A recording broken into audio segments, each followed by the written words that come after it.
What's up, guys? All right, so we got the latest chapter of Clash of the Titans today. So I recently picked up another Mark IIC Plus, number 5. So in the past I've had an SR, DRG, HRG, DR, and now I picked up an HR. So had lots of different combinations of the preamp boards, the power transformers. You know, I've had most of them at this point.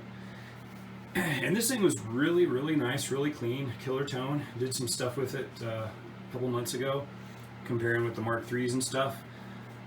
And I went ahead and sent it back in for service to Mike B. And I had him go ahead and update this one to a 2C++, which I love. I've had a couple of them in the past. My HRG and DRG both ultimately got turned into pluses, which I've got lots of other videos of. You know, originally, a while back, I had an SR, and I said, hey, Mike, you know, will you turn this one into a plus? And he's like, you know, generally speaking, I don't really like to turn the no graphic versions into pluses because it loses a lot of bottom end.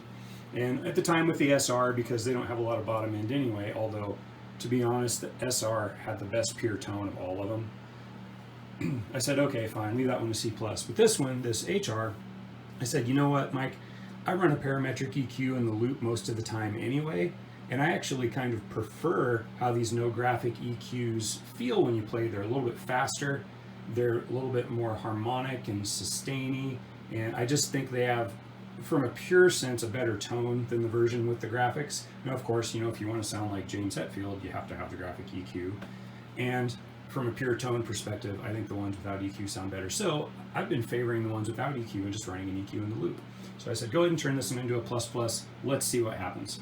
So he did, and I got it back, and he's right. It did take away some of the bottom end, but, you know, I think it's going to sit in a killer spot in a band mix because, you know, it's the part of the bottom end it's taking away you don't really need in a band mix.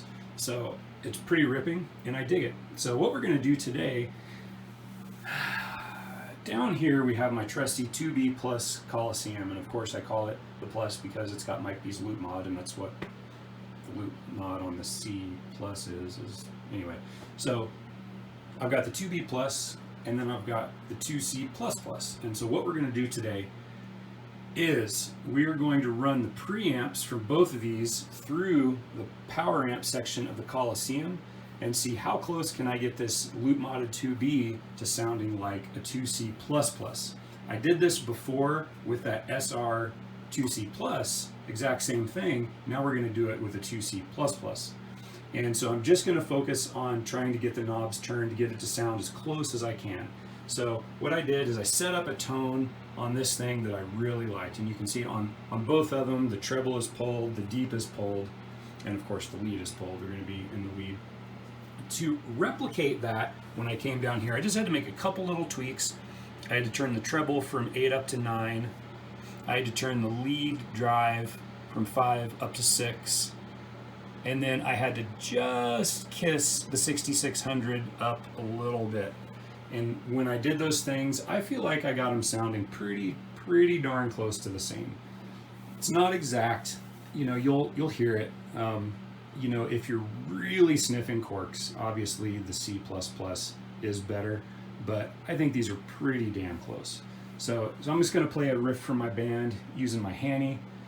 We're going to go through those into my traditional 412 straight into the DAW and see what you guys think. And at the end, I'm going to throw in a bonus. I'm just going to take this by itself and do a run of it, so no EQ.